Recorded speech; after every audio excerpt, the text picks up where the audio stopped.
I never thought a day at my girlfriend's family's apartment would feel like walking into someone else's private world. And yet, here I was, standing in the middle of the kitchen with her sister. It started with her leaving me alone for just a minute to grab something from the bedroom, her words trailing off as the door clicked behind her. I hadn't spent much time with her sister before. She was different. Older, sure, but not in a way that demanded respect or distance. There was an ease about her, the kind that made you notice things without thinking you were supposed to. She had this quiet confidence, like she already knew the world wouldn't surprise her, but somehow, I wanted to. She looked up from the counter, where she was rearranging spices in an almost compulsive pattern. A faint smile tugged at the corner of her mouth, like she'd caught me staring but didn't mind. "You're standing there like you just walked into someone else's life?" she said, her voice low, measured. I laughed nervously, because that's exactly what it felt like. The apartment was warm, sunlight bleeding through the blinds, dust motes dancing lazily in the air. I noticed how the light hit her hair, the way it caught the subtle streaks of gray, and for a split second I thought about how little I knew about the world she carried inside her. She moved with the kind of casual elegance that made me aware of every inch of my own body, how stiff I'd become just from standing there. "You like coffee?" she asked suddenly, pulling me out of the spiral of thoughts I hadn't even realized I was having. Her hands were steady as she reached for a mug, her movements unhurried but deliberate, like she was making a small world in front of me. I nodded. "Sure." She poured it without spilling a drop, then handed it to me with a glance that lingered longer than necessary. It wasn't overt, not like a scene from a movie. It was a pause that filled the room, a quiet invitation I didn't know how to respond to. My hands brushed hers as I took the mug, and for a second, I felt like I was holding more than just hot ceramic. We talked, awkwardly at first, about nothing really, the kind of filler conversation people use when they're figuring out if someone else is safe to exist around.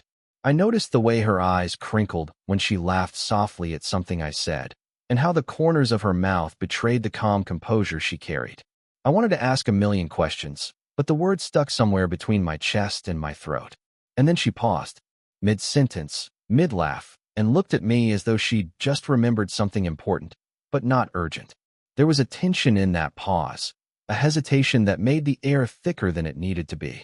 I realized my heartbeat had picked up without any real reason.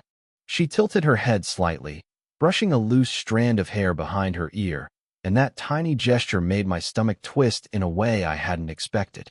The sound of the bedroom door opening made both of us turn, and I froze. She glanced at me quickly, a flicker of something unreadable passing through her expression. My girlfriend walked back in, and the moment dissolved like sugar in coffee, but I couldn't shake the memory of that look, that brief collision of awareness that had nothing to do with anyone else. I carried it with me long after the apartment faded behind me. The way she had lingered in that quiet pause. The way sunlight had caught her hair. The way, for one impossible second, I felt like I was standing on the edge of something I didn't understand, but couldn't stop thinking about. I found myself back at her apartment a few days later, under the guise of helping with something my girlfriend had asked me to handle, a broken shelf in the living room. But the moment I stepped inside, it felt different. She was there again, the older sister, standing near the window with a rag in her hand, her posture stiff but composed, like she was bracing herself for something she didn't want. "Don't drop it," she said quietly, nodding at the shelf, though her eyes were elsewhere, tracing the sunlight across the floorboards. I could tell she was tired, the faint shadows under her eyes, the way her shoulders slumped just slightly. And for some reason, it made the room feel warmer, smaller, more intimate. I knelt to tighten a screw, trying to focus on the task, but I couldn't stop noticing her. The way her fingers flexed around the rag, the subtle tension in her jaw, the way she shifted her weight from one foot to the other like she wanted to disappear but couldn't. I wanted to ask if she needed a break, but the words died in my throat. Instead, I offered a small smile and a shrug, as if to say, "I'm here. No pressure." She glanced over, caught me staring, and immediately looked away, her cheeks warming ever so slightly. There was something in that hesitation, a flicker of vulnerability that she didn't let anyone see. I realized then that she carried more behind her calm exterior than she let on. And somehow, just being in the same room as her made my chest tighten. "I can't help if you want," I murmured, motioning to the shelf. She shook her head, a faint laugh escaping her lips, soft, unpracticed, almost embarrassed. "I've got it," she said, but the softness lingered longer than the words. That laugh, the one moment of loosened armor, stuck with me. As we worked, I noticed the little things, the way her hair fell against her cheek, the subtle crease between her brows when she concentrated, the tiny sigh she let out when a screw refused to turn. I wanted to reach out, to brush that crease away, to ease the faint weight I sensed she carried, but I didn't. I couldn't. Not yet. She paused suddenly, stepping back to inspect her work. I looked up at her, and our eyes met in a charged silence. Her lips pressed together briefly, almost like she was holding herself back from saying something she shouldn't, and I felt the air shift between us. It wasn't loud, it wasn't obvious, but it was there, subtle and unrelenting, tugging at me in a way that made me question everything I thought I understood about this moment. Then she smiled, just a small, fleeting smile, and looked away, pretending to check the window. My heart didn't know how to settle. That tiny gesture, that quiet pull of something unspoken, left me sitting there, half finished with the screw, entirely aware that I wouldn't be able to forget it anytime soon. The storm hit just as I was leaving the office late. Rain lashed against the windows, painting streaks across the glass, and I found myself knocking on her door almost on instinct. She opened it, hair damp from the sudden downpour, cheeks flushed from the cold. "Come in," she said, voice calm but carrying a weight I couldn't place. Inside, the apartment smelled faintly of coffee and something sweet. Vanilla, maybe. The lights were dim, and the storm outside made everything feel a little too close, a little too quiet. We ended up sitting at the small kitchen table, neither of us really talking, just watching the rain, listening to the occasional tap of water against the panes. She reached for her mug with a hesitant hand, the way she always did when she wasn't entirely sure she wanted to be noticed. I caught the faint tremble in her fingers and realized I was holding my own hands tightly, trying not to overstep some invisible boundary I couldn't define. We fell into a rhythm of near silences and small exchanges, her pointing out a crooked picture frame, me adjusting it without thinking. At one point, our hands brushed briefly over the tabletop. I froze, aware of how quickly my chest was beating, and she looked at me, eyes wide for the briefest moment, then back to her mug. I wanted to say something, anything, but words felt heavy, dangerous. Instead, I just kept watching her, noticing the way the dim light caught the slight shadows under her eyes, the way her lips pressed together as if holding back some thought she wasn't ready to share. There was a tension in the room, soft and insistent, that neither of us acknowledged but both of us felt. Then her phone buzzed, breaking the spell. She glanced at it and frowned. An X, judging by the name that flashed. Her thumb hovered over the screen for a moment, indecision in the curve of her lips. Then she set it aside without answering. I noticed the slight tremor in her shoulder, the way she exhaled a breath she hadn't realized she'd been holding. I wanted to ask if she was okay. I wanted to reach across and brush that tension away, to tell her it was fine, that I was here. But I didn't. I couldn't. Some part of me held back, held us both back, respecting a line neither of us had agreed on but both knew existed.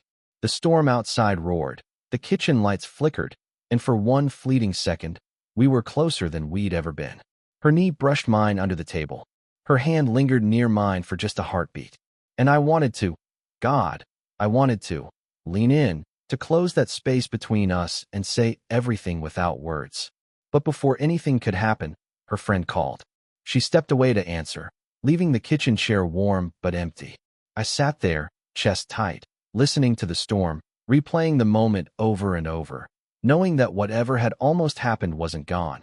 It was just waiting, just barely contained, for the next time. I never noticed how loud silence could be until that night.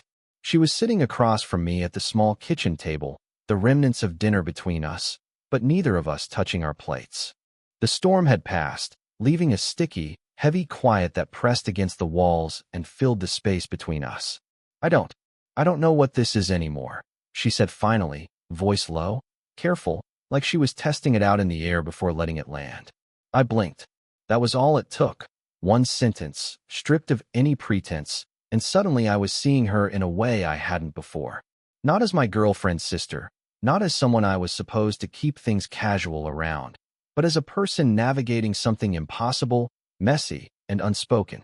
I mean us, she added, twisting her ring absent-mindedly. The gesture small and insignificant, yet somehow devastating. Her eyes met mine, steady, searching, and I realized she was waiting for an answer I didn't have. I wanted to speak, to fill the space with something, anything that would make this less heavy, but no words came. Instead, I just leaned back slightly in my chair, hands folded, trying to read her the way she had been reading me in pieces for weeks. She shifted, the chair creaking softly, and for the first time, I noticed how tired she really looked. There was a weight in her shoulders, in the line of her neck, in the faint shadow under her eyes that no amount of makeup or smiles could hide. She had been carrying something quietly for a long time, and now I could see it, unvarnished and raw. "I didn't plan for this," she whispered, almost to herself. "I didn't plan for any of this." And suddenly, I wanted to take it all away, the confusion, the tension, the burden she didn't have to carry alone. But I also knew that wasn't possible. Not tonight. Not ever, maybe. So we sat there, not touching, not speaking, just existing in the same space, our breaths the only rhythm in the quiet apartment. Her eyes kept flicking to me, hesitant, like she wanted to say more but feared what it might do if she did. I met her gaze each time, holding it, because I could feel that unspoken plea, the one that asked for something I wasn't sure I could give. "I can't," she started, then stopped. Lips pressed together, shoulders tightening, hands gripping the edge of the table. I wanted to reach out and tell her it was okay, that nothing needed to be fixed tonight. But even that felt like too much. So I stayed silent. Let the space between us speak instead. And then she finally said it, in a voice so quiet it almost didn't leave her lips. "Maybe we're the mistake I've been waiting to make." I couldn't respond. I couldn't even breathe properly. I just watched her, utterly exposed, and realized that silence, for the first time, had become more honest than anything words could ever manage. I wasn't expecting her to reach for the old photo album tucked on the top shelf, the one I hadn't noticed until her fingers brushed the spine. She pulled it down carefully, almost reverently, and flipped it open on the coffee table. The pages smelled faintly of paper and time, a scent that made the room feel smaller, more intimate. "I don't usually look at these," she said quietly, tracing a faded photograph with the tip of her finger. I could see the weight in her shoulders, the way she exhaled slowly, almost like she was preparing herself to relive something painful. I sat across from her, unsure if I should speak, unsure if I could. The quiet hum of the refrigerator and the distant sounds of the city outside were the only accompaniment. "That's him," she said finally, voice trembling just slightly. The photograph was of a man I didn't recognize, younger, smiling. "My ex," she admitted, and for a moment, the air between us thickened with something unspoken. "I never talk about it," she continued, fingers lingering on the image. He was everything, and then he just left, just like that. No explanation. Nothing." She laughed softly, almost bitterly, a sound that made my chest tighten. I wanted to reach across, to tell her it wasn't fair, that she didn't deserve that kind of hurt, but I stayed still. I noticed the way her eyes flicked up at me briefly, seeking judgment or sympathy, or maybe just acknowledgement. And I remembered the story she'd told me once, long ago, about a friend she had lost to a mistake that couldn't be undone. "People leave," I said gently, almost hesitating on the words. "Sometimes not because they want to, but because they can't stay." She looked at me then, really looked, and I could see the flicker of recognition, the subtle shift in her expression as if I had reminded her of someone she thought she'd buried. Her hand trembled slightly as she closed the album, and she let out a long breath, fragile and human. "Did you ever lose someone you thought you couldn't live without?" I asked softly, my voice barely above the hum of the room. She nodded, a single, slow movement, and for a second, the vulnerability between us was almost too sharp to bear. She set the album aside and leaned back, eyes cast downward, lips pressed together. The silence returned, but it was different now. Heavier, warmer, charged. I could feel the weight of her past brushing against the fragile tension of the present, and I realized that nothing between us would ever be the same. Not with her story now entwined with my quiet. Then she did something small, almost imperceptible. She reached for my hand. Not fully, just enough to let our fingers brush across the table. A fleeting connection, subtle but seismic. And when she pulled back, neither of us spoke. Neither of us needed to. The tremor of what had passed between us lingered, a quiet, undeniable shift I couldn't stop feeling, even as I left the apartment that night. I walked out into the empty street and realized, for the first time, that sometimes the most powerful moments aren't the ones shouted, they're the ones whispered, left behind in a touch, a glance, a memory. I found her in the apartment again, though this time there was no storm, no urgency, just the faint hum of city lights outside the window. She was sitting on the couch, knees drawn up, a blanket around her shoulders. The evening was quiet, ordinary, but somehow it felt monumental. We didn't speak at first. I perched on the edge of the armchair, careful not to crowd her, careful not to say the wrong thing. And yet, the silence wasn't empty. It was a space we both seemed to need, a place to breathe and finally exist without pretending. She started, hesitated, then exhaled softly. I don't want to pretend anymore. Her eyes flicked to mine, searching, unguarded. For a moment, she let herself just be seen. And I realized I'd been holding my own breath, waiting for permission to feel the same. I nodded, though it wasn't an answer in words. It was acknowledgement. The acknowledgement that everything between us had shifted quietly but irreversibly. That all the tension, all the unspoken glances, all the restrained longing, had led here, to this fragile, undeniable moment of truth. She reached over slowly, brushing her fingers against mine as she adjusted the blanket. It was accidental, or maybe intentional, I couldn't tell, but the weight in her hand matched the weight in my chest. I held her gaze, noticing the faint tremor in her fingers, the way her lips parted slightly, as though trying to find words that didn't exist. "I've been careful," she whispered, voice low, "but I can't be anymore." The words weren't declarations, weren't sweeping statements, just honesty. And in the simplicity of that admission, I felt the last of the tension dissolve. I shifted closer, careful, deliberate. Our knees brushed under the blanket. She didn't move away. She let me stay. And somehow, in that small, intimate space, the complexity of everything, the past mistakes, the restrained longing, the near misses, collapsed into something quiet, something real. We sat there, side by side, neither speaking, neither needing to. Every glance, every subtle movement carried what words could never manage. The city lights painted her face in soft shades, revealing lines, shadows, small imperfections that made her utterly human and utterly magnetic. Finally, my hand found hers fully, resting lightly on top. She didn't pull away. She didn't squeeze. She simply let it be, let us both feel the gravity of what had quietly become inevitable. And in that simple touch, there was understanding, acknowledgement, a shared decision made without discussion.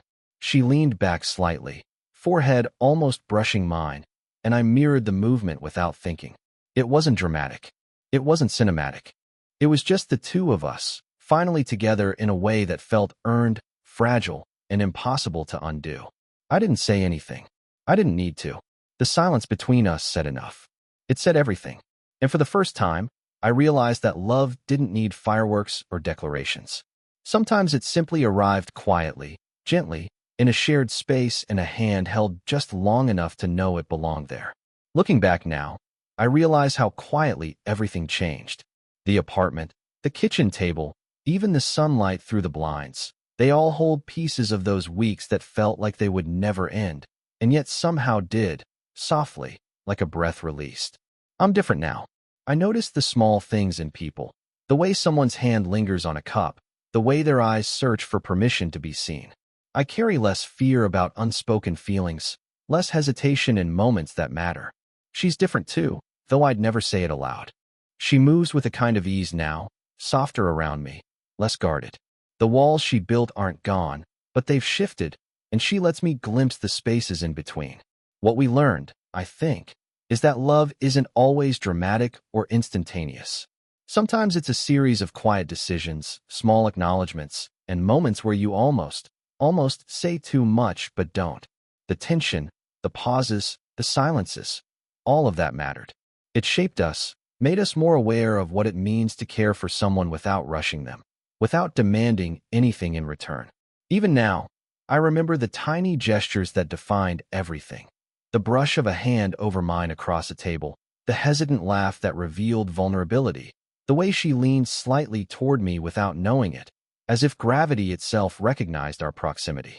Those moments weren't loud or obvious, but they were seismic. They changed the trajectory of both our lives, one imperceptible shift at a time. Sometimes I think about what could have happened if I'd rushed, if I tried to speak before she was ready. But I don't dwell on regret. There's a kind of peace in knowing we let it unfold naturally, that we allowed the slow, messy, human rhythm of connection to take the lead. That's where the beauty was, in the patient, flawed, ordinary progression of feeling someone completely and entirely without expectation. She smiles more freely now, and I see it not as something owed to me, but as something she carries in herself. And when we're together, even in the smallest shared spaces, watching a storm roll across the city, drinking coffee in silence, walking down streets with nothing urgent to say, it feels like home. Not perfect, but real.